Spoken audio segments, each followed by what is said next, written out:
আমরা মনে করি এই সরকার যত প্রলন হবে তত এই ধরনের অন্যায় এটা চলতেই থাকবে। শুধু ধর্ষণ নয়, ছিনতাই, রাজধানী এবং মব একদম দেশটাতে ভরে গেছে এবং কোথায় যেন একটা ফাঁক রয়ে গেছে।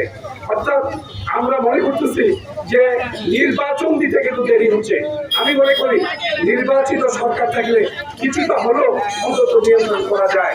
আমি আজকে স্মরণ করি সেই মনি বেগমকে 1996 সালে আওয়ামী লীগ ক্ষমতায় আসার পরে পুলিশ সেই মনি বেগমের বর্তমান করেছিল। খুব লজ্জার বিষয়, তারই ধারাবাহিকতায় আজকে চলে আসতেছে। 15 বছর ফ্যাসিস্ট শেখ হাসিনার আমলে অসংখ্য ধর্ষণ হয়েছে। আমি মনে করি যে এই ধর্ষকদের উপযুক্ত দ্রুত শাস্তি দরকার। আসিফ নজরুল সাহেব বলেছেন, মাননীয় উপদেষ্টা, যে 15 দিনের মধ্যেই অন্তত তদন্ত নিশ্চিত করতে হবে, তদন্ত শেষ করতে হবে।